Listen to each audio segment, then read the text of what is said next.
Kabupaten Bekasi nggak ada gangguan sebenarnya. Kalau ada gangguan, nggak mungkin calon investasi itu datang ke Kabupaten Bekasi.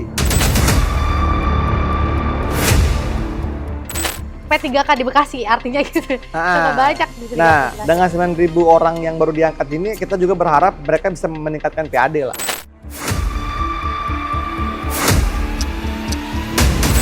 Dengan 9.000 lebih yang baru diangkat oleh eksekutif, itu harus menggaji itu kurang lebih itu di angka 600 miliar.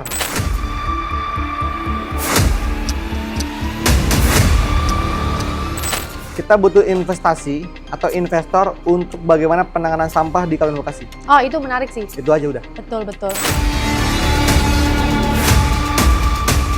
Saking intensnya Gubernur Jawa Barat bareng Bupati gusur sana gusur sini. Bongkar sana bongkar sini. Bongkar sana, bongkar sini gitu ya.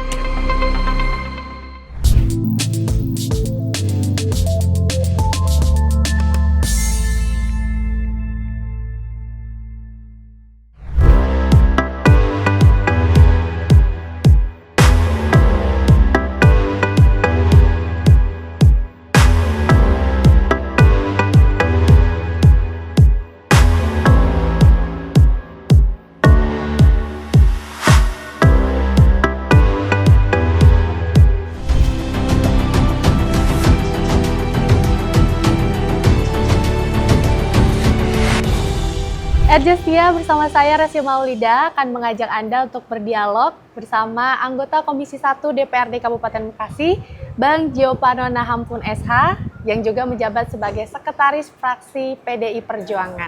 Halo Bang Gio. Halo Resti. Dan ini bukan kali pertama, kita kali kedua setelah Abang dilantik sebagai anggota DPRD Kabupaten Bekasi. Betul. Untuk berdialog bersama RJ Setia. Tentu ada hal yang menarik RJ Setia untuk mengobrol, berdiskusi di topik yang menarik banget, yaitu mengenai pemberian insentif dan kemudahan investasi di Kabupaten Bekasi. Karena kita tahu bahwa Kabupaten Bekasi yang terkenal sebagai pusat industrinya ini menjadi kebanggaan Jawa Barat. Tahun 2024 berhasil merealisasikan investasi pada triwulan ketiga, yaitu sebesar 71,8 triliun. Gitu ya Bang ya. Dan ini angka yang sangat fantastis sekali teman-teman.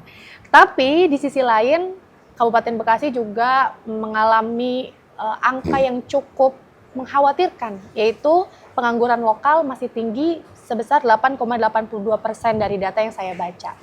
Untuk saya pertanyakan bersama Bang Gio selaku Komisi 1 DPRD Kota Bekasi, sebetulnya dengan derasnya arus investasi yang ada, siapa yang benar-benar diuntungkan?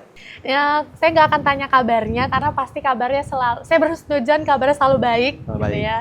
Karena terpancarkan oleh vibrasinya, sangat siap untuk menjawab segala pertanyaan di publik, khususnya di RJ Setia, mengenai tadi yang saya sebutkan 71,8 triliun, yang keren banget nih, Bekasi di tahun 2024, pasti menjadi kebanggaan di Jawa Barat tentunya. Pantas saja gubernur kita sangat intens sekali ke Bekasi gitu ya, menjaga pertahanan yang tidak pernah mau kecolongan gitu bahasanya ya. Saking intensnya Gubernur Jawa Barat bareng Bupati gusur sana gusur sini. Bongkar sana bongkar sini. Bongkar sana bongkar sini gitu ya. Bisa jadi kan entah karena Bekasi menjadi Bang, lumbung semut ya, atau seperti apa nanti mungkin pendapat Bang Gio sendiri gitu ya. Ya, balik lagi, terima kasih atas undangannya dari RJ Setia. Semoga RJ Setia dimanapun selalu sehat dan sukses. Amin. Memang menarik di Kabupaten Bekasi ini, kita mendapatkan investasi itu dari tahun ke tahun selalu meningkat, dan terakhir investasi di 2024 itu mencapai 71 triliun. Dari 4 negara. Dari 4 negara itu yang paling besar ada di Singapura, kemudian diikuti oleh Jepang, Korea Selatan, dan Belanda. Dari investasi itu ada bermacam-macam, dari penanaman modal, kemudian ada dari industri logam mesin, kemudian dari kendaraan bermotor dan alat transportasi, kemudian dari industri mineral non logam, kemudian dari perdagangan dan reparasi lah, ya kan? Makanya Kabupaten Bekasi ini dengan puluhan atau ribuan pabrik dan terbesar di Asia Tenggara, kita investasi cukup bagus lah di Kabupaten Bekasi, salah satu kota dan kabupaten di Jawa Barat. Tapi ada hal menarik di investasi ini. Apa? Hal menarik itu di Jawa Barat itu kita terbesar penyerapan tenaga kerjanya itu mencapai 63.000 lebih Oke. dari investasi yang ada di Kabupaten Bekasi. Nah, kemudian terakhir itu biar masyarakat juga tahu, belum lama ini Dinas Penanaman Modal Satu Pintu DPTSP Kabupaten Bekasi itu kedatangan 41 investor dari Cina. Oke. 41 investor, Investor, di Cina. calon investor di sana. Gitu. Jadi kemungkinan di tahun depan itu investasi kita bisa mencapai ratusan triliun. Ketika 41 investor ini, calon investor ini terserap nantinya di Kabupaten Bekasi, benar-benar dengan kawasan industri, kita kan punya ada kawasan industri baru ya, yang sedang meningkat, yaitu di Delta Mas. Nah, 41 investor ini mungkin bisa menyerap tenaga kerja lebih dari penambahan tenaga kerja sampai mencapai 30.000 lebih lah. Karena kenapa? Karena itu sesuai harapan dengan Bupati dan Wakil Bupati Bekasi. Sesuai visi dan misi. Betul. Ya kan? Visi dan misinya itu kan minimal selama 5 tahun ini mereka menyerap tenaga kerja lebih dari 35.000 orang. Gitu. Warga Kabupaten Bekasi ya. Tuh. Jadi investasi ini harus didukung lah oleh warga Kabupaten Bekasi. Jadi kalaupun gubernur selalu menyoroti investasi kita di Jawa Barat ini kabur karena ada gangguan-gangguan, Kabupaten Bekasi nggak ada gangguan sebenarnya. Ya. Nggak ada gangguan. Kalau ada gangguan, nggak mungkin calon investasi itu datang ke Kabupaten Bekasi. Nah, 41 investor loh. Betul. Ya. Jadi dengan kerjasama semua pihak dan isu-isu negatif yang beredar di medsos ataupun dimanapun itu nggak ada, nggak benar. Gitu. Dan itu didukung dengan bakal hadirnya calon 41 investor. Dan itu sudah ngobrol. Rencana kapan? Tunggu aja. Oke, tunggu aja. Masih Tunggu aja. dipersiapkan lah ya. Karena sendiri. harus pertama Matang. adalah kawasannya kan. Tapi hal menariknya, Gubernur juga sudah menekankan kepada calon investasi ini, investor-investor ini yang ingin berinvestasi di Jawa Barat ataupun khususnya di Kabupaten Bekasi, itu harus berkantor di Kabupaten Bekasi. Oke. Kenapa, Resti, harus berkantor di Kabupaten Bekasi? Karena kalau mereka berkantor di luar Kabupaten Bekasi, itu pajaknya nggak Kabupaten Bekasi. Satu hal, kantor perusahaan-perusahaan yang ada di Kabupaten Bekasi itu, rata-rata pajaknya itu ada di DKI Jakarta. Betul. Karena kantor mereka di sana. Ya, kantor pusatnya. Kantor pusatnya. Jadi mereka harus bayar pajak ke sana. Gitu. Jadi DKI Jakarta yang meningkat PAD-nya.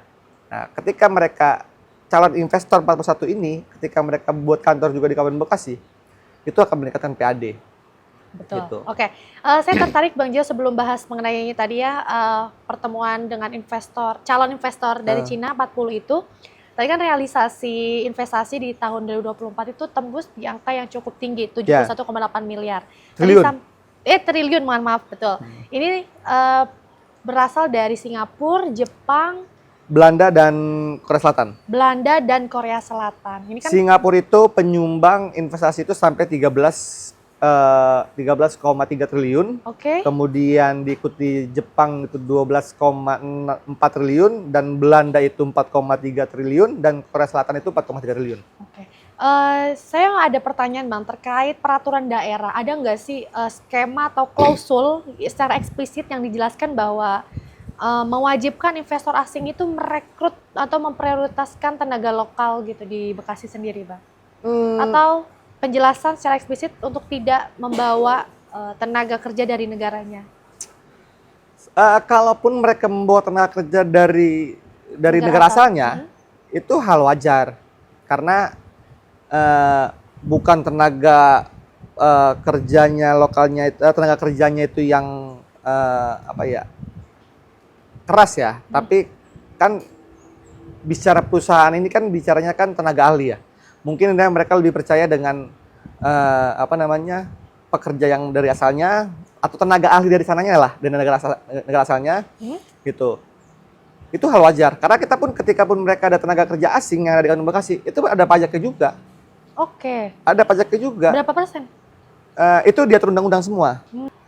Gini, saya mau membahas mengenai kedaulatan keseimbangan mungkin ya antara kebutuhan investasi sama kebutuhan masyarakat kira-kira gitu. Kayak tadi misalkan penanaman modal Kabupaten Bekasi itu kan sudah ada 41 calon investor yang akan mendirikan perusahaan ya di Bekasi, kemudian ini akan berpotensi menyerap lebih dari 3.000-an tadi Bang Jo sampaikan. Tapi ini terkait jadi, mohon maaf saya potong posisi-posisi. Resti, ya kan? Kalau kita bicara tenaga kerja lokal, bicara objektif, kalau tenaga kerja lokal itu wajib lah diserap sama mereka. Oke, apapun yang warga Kabupaten Bekasi ataupun yang berKTP di Kabupaten Bekasi itu wajib, ya kan? Tapi memang nggak ada klausul itu wajib itu. Tapi kita pemerintah ini, saya sebagai legislatif mendorong pemerintah agar hadir untuk investor-investor ini ataupun perusahaan-perusahaan yang ada di Kabupaten Bekasi itu untuk menyerap tenaga kerja lokal. Nah, kalaupun ada penolakan terkait tenaga kerja asing, saya rasa itu subjektif lah. Karena bagaimanapun TKI juga banyak kok di Jepang. TKI banyak di Malaysia, TKI banyak di Timur Tengah gitu. Ya. Nggak ada penolakan dari mereka. Ya kan? Nggak ada penolakan. Jadi kalau kita menolak tenaga kerja asing juga di Kabupaten Bekasi, padahal itu juga ada pajaknya, ya kan? Jangan sampai nanti ke depannya kita ini jadi permusuhan dengan negara-negara sahabat, ya kan? Nanti tenaga kerja asing, tenaga kerja artinya kita saling juga serang nantinya ya. iya, nanti malah tenaga kerja kita yang sudah bekerja di Jepang, sudah bekerja di Korea Selatan, itu malah diusir. Ya kan? Gitu. Yang harus prioritaskan lokal. Jadi saya rasa nggak ada lah. Nggak ada, saya harap juga nggak ada penolakan dan saya rasa pasti tenaga kerja lokal pasti meningkatkan. Apalagi kan Wakil Bupati Bekasi dengan dibantu dengan legislatif juga bareng-bareng ke perusahaan-perusahaan untuk bagaimana membuka lowongan kerja dan menyerap tenaga kerja lokal yang berKTP di Kabupaten Bekasi. Gitu. Misalnya gini, Resti orang Jawa Tengah, contoh ya kan, pengen kerja di Kabupaten Bekasi, ya Resti urus dulu dong administrasinya. Ya, Nah, jadi Kabupaten Bekasi, perpindahan KTP-nya gitu, supaya pajaknya Resti pun dari honor PPh-nya itu kan bisa di Kabupaten Bekasi juga, kan gitu, bukan ke daerah asal, kan gitu. Jadi kita pun objektif di Kabupaten Bekasi, tenaga kerja lokalnya pasti harus lah. Oke. Nah, Abang kan di Komisi 1 fokus dalam investasi gitu ya di Kabupaten Bekasi. Target di 2025, sampai 2027 ya kan? Itu pasti meningkat lah, pasti meningkat gitu. Kalau 2024 itu 71 triliun, itu meningkat loh.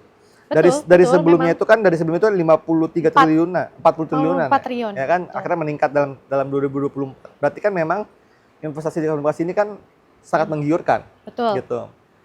Karena memang lebih mudah untuk ke tempat lain. Nah, kenapa akhirnya kita Kabupaten Bekasi harus berbenah dalam tadi yang di awal bongkar sana bongkar sini, ya kan?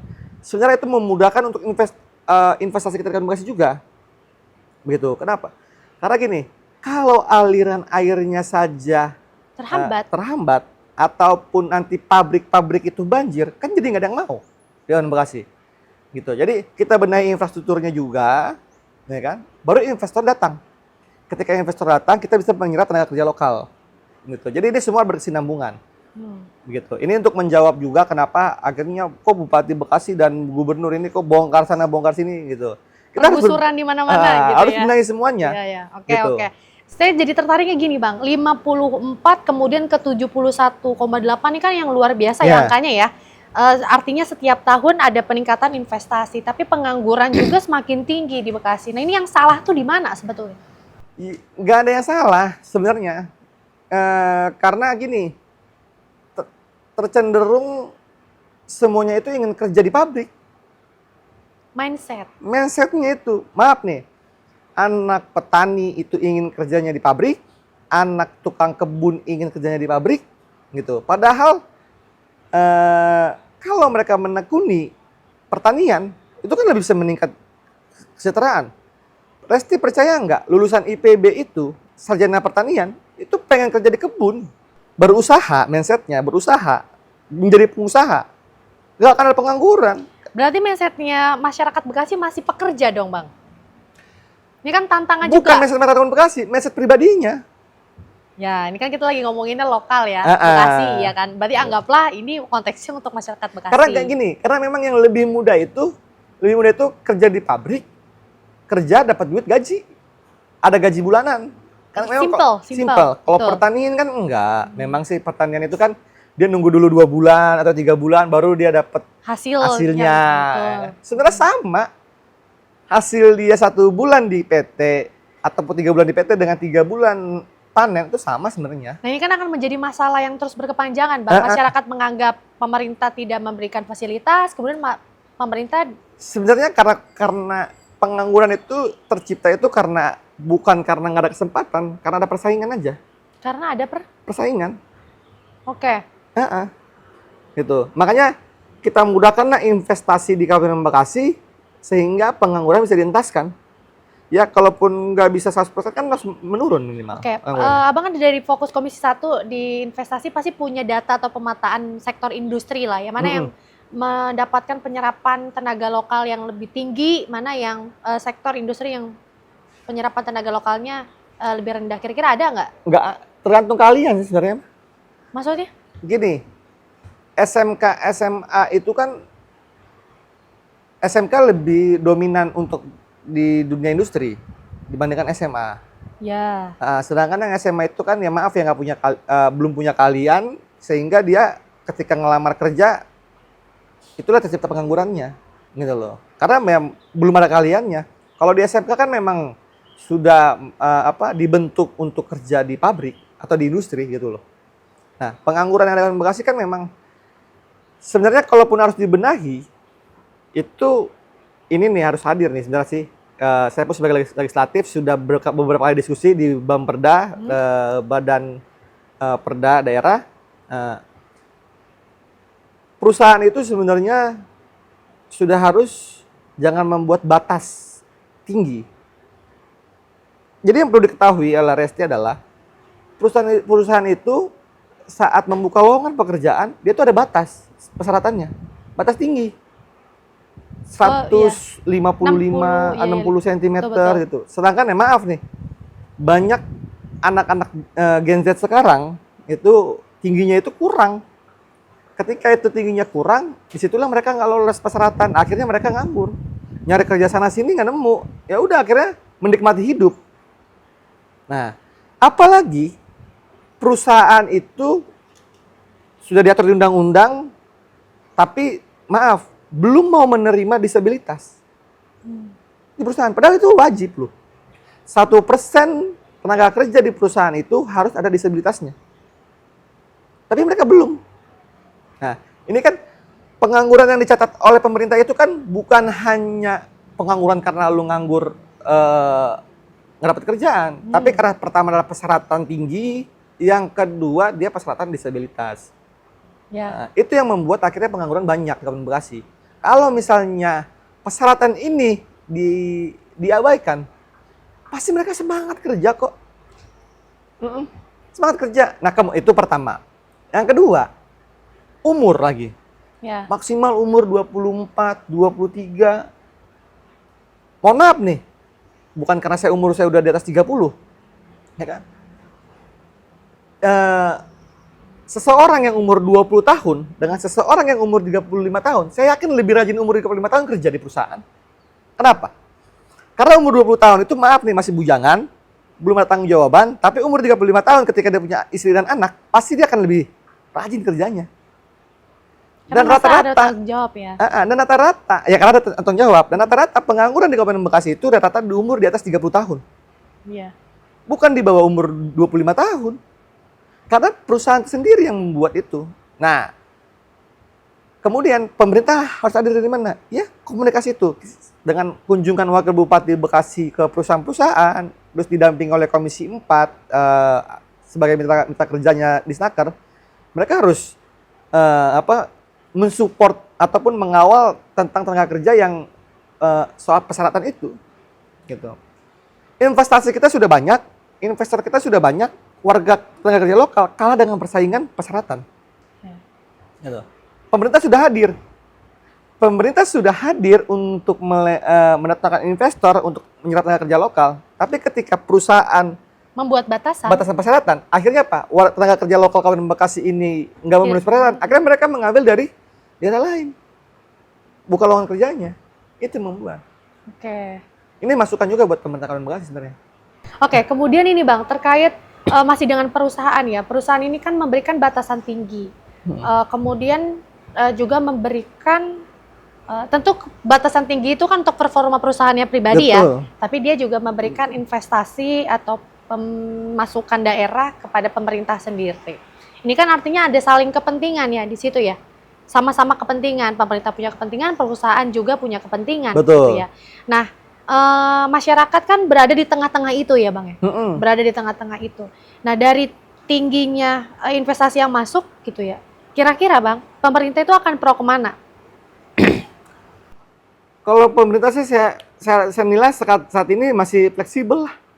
Karet ditarik sana, perusahaan juga oke, ditarik ke masyarakat juga oke. Berarti sikapnya tuh masih yang Labil lah. masih labil gitu Masih ya? labil. Seberani itu Abang masuk anggota legislatif untuk mengatakan itu ya, luar Karena biasa. ini bukan bicara buat di Bekasi, ini bicara di Snaker aja. Gitu. Karena Oke. di Snaker kan tiap tahun itu legislatif dan eksekutif itu sudah membahas pelatihan kerja. Pelatihan kerja, terus penempatan kerja sampai pembahasan di anggarannya. Dan tiap tahun dianggarkan itu untuk pelatihan kerja dan penempatan kerja. Ya kan? Tapi outputnya belum Tapi terlihat ya? outputnya kan, saya kan pansus di LKPJ juga 2024 kemarin. Betul. Nah, tapi sampai saat ini dari Disnaker sendiri belum bisa menjelaskan siapa saja yang sudah pendapatan kerja, siapa saja yang sudah pelatihan kerja, kan gitu. Padahal dengan anggaran yang cukup besar yang tiap tahun digelontorkan pemerintah untuk Disnaker soal pelatihan dan pendapatan kerja, tapi belum jelas tuh siapa saja yang sudah ditempatkan kerja. Nah, padahal saya itu berbicara seperti itu ingin ada kejelasan. Kamu itu kan Disnaker, bagian dari bisa komunikasi dengan perusahaan. Sebenarnya pengen soal ngomong persyaratan itu bisa nggak sih diabaikan dulu atau dibuat seminimal mungkin gitu. Kalaupun misalnya perusahaan, kenapa sih harus ditanya. Iya dong. Perusahaan, kenapa sih harus tingginya 155 cm atau 150 cm? Kenapa Pengambilnya terlalu tinggi atau apa gitu ya aksesnya? Gitu. Kalau misalnya maaf nih, saya pernah ngobrol dengan salah satu HRD. Kita pernah nerima Pak 140 cm perempuan yang kerja di perusahaan kita. Tapi ketika kita suruh dia cabut colokan, itu dia nggak nyampe. Akhirnya minta bantuan orang. Gitu. Itu meribetkan buat mereka gitu ya? Mereka itu meribetkan. Terus saya bilang, kan ada bangku. Nggak harus dong. Kalaupun itu ketinggian caranya bercolokannya, kamu perusahaan, kamu turunin kabelnya, dipermudah. Emang harus colokan tinggi, bikin colokan di bawah, kan bisa. Gitu. Ya tinggi 1 meter kek. Jadi nggak ada alasan perusahaan, nggak harus tinggi, harus ini, nggak bisa.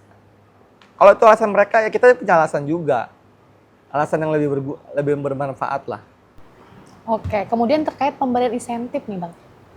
Insentif apa nih? Investor dong. Kan kita lagi ngomongin investasi nih. Ya kan? Kalau itu saya, namanya dia eksekutif lah itu mah. Bukan gitu. bukan legislatif. Tapi kan Abang di Komisi 1 Bang. Saya di Komisi 1 tapi kan nggak ada bahas insentif itu. Oh gitu. Karena itu di eksekutif Sejauh lah. mana sih memang apa ya namanya ya? Kan kalau Tugas kerjanya Komisi 1 di legislatif itu kan Komisi 1 tugasnya hanya membuat rancangan. Oke. perda, monitoring, terus rapat pembahasan aja. Selama nggak ada keluhan dari investasi ini ya nggak ada masalah. Oke, tapi yang memberikan sanksi Abang kan dari Komisi 1? Oh enggak lah. Komisi 1 itu hanya rekomendasi aja.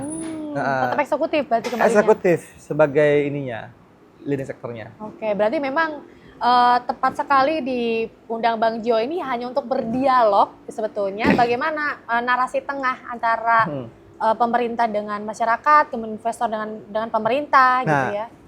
Legislatif ini kan lebih fokusnya ketika ada aspirasi dari bawah, Oke. yang kita teruskan ke eksekutif. Ketika eksekutif nggak menjalankan, baru kita rekomendasi. Ketika rekomendasi itu nggak menjalankan, itu harusnya wajib. Wajib dijalankan. Gitu. Nah, Komisi 1 belum bisa merekomendasikan persyaratan itu karena memang Komisi 1 bukan Komisi 4. Karena mitra kerjanya itu di Komisi 4. Berarti Komisi 1